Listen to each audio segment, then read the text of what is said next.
je suis foncièrement convaincu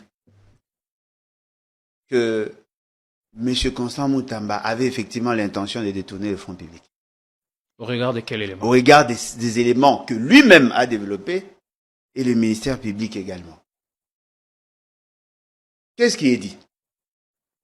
Moutamba avoue avoir intimé l'ordre à la banque de transférer ou de virer 19 millions dans un compte. C'est ça, tentative de détournement. À partir du moment où le compte a quitté celui du trésor public vers un autre... Les faits sont déjà établis. Les faits sont déjà établis. Mais maintenant, il devait démontrer s'il n'avait pas l'intention de détourner le fonds. Parce que déjà, le fait seulement d'avoir fait quitter l'argent dans un compte A pour un compte B, c'est déjà ça la tentative de détourner. Là, maintenant, on rentre maintenant dans le procédé maintenant. Il a fait ça. Le compte a été créé le 15. Il a instruit le 16. Voyez-vous? Un seul jour pour qu'il y ait virement. La banque a décidé de ne plus faire suivre les autres opérations. Parce que la banque avait considéré que la procédure n'ayant pas été respectée. Mais dans ses dires, il nous a dit que c'était un compte séquestre. C'est-à-dire qu'il aurait demandé à la banque de ne pas permettre l'utilisation de cet argent. La banque n'a jamais été saisie. C'est ça l'intention. Donc il ne s'agissait pas d'un compte séquestre? Non. La banque n'a jamais reçu une telle instruction. Et même dans la procédure, la banque a dit, ces comptes-là ne pouvaient pas être un compte séquestre. S'il fallait avoir un compte séquestre, il fallait créer un autre banque et un autre compte. Un autre compte. C'est ce compte-là qui pouvait éventuellement être un compte séquestre. Alors, la grande question, s'il n'avait pas l'intention de détourner, pourquoi a-t-il menti? Parce que l'expert de la banque était là lors du procès. On lui a posé toutes ces questions-là.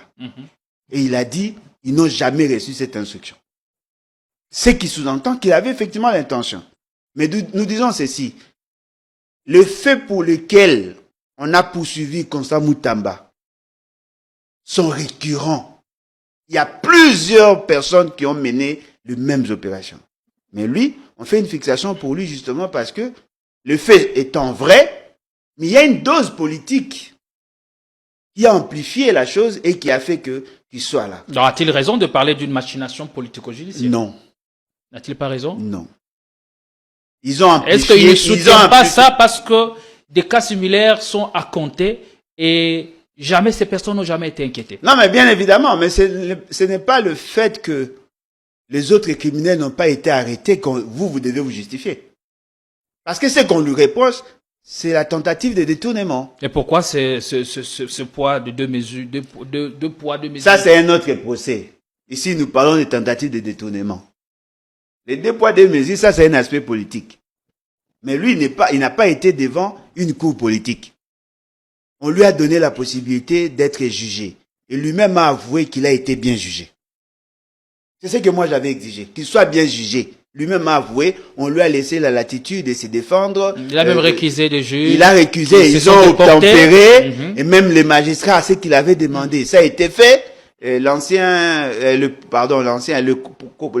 procureur général près de la Cour de cassation n'est pas directement intervenu sur la question, ce qui veut dire que lui-même, ayant reconnu avoir été jugé, pour moi, la sentence est claire. Il doit être condamné. Mais pourquoi le ministère public a plus insisté sur la peine politique, la restriction de droits politiques, l'inéligibilité pendant 10 ans. Pendant 10 ans. Pourquoi il a plus insisté sur ça? Le droit de vote. Parce que justement, c'était l'une des motivations. Ok. C'était l'une des motivations. La question du jugement est vraie, mais la motivation était plus politique. C'est en ces moments-là qu'il pourrait se justifier. Mais ce n'est pas à la cour.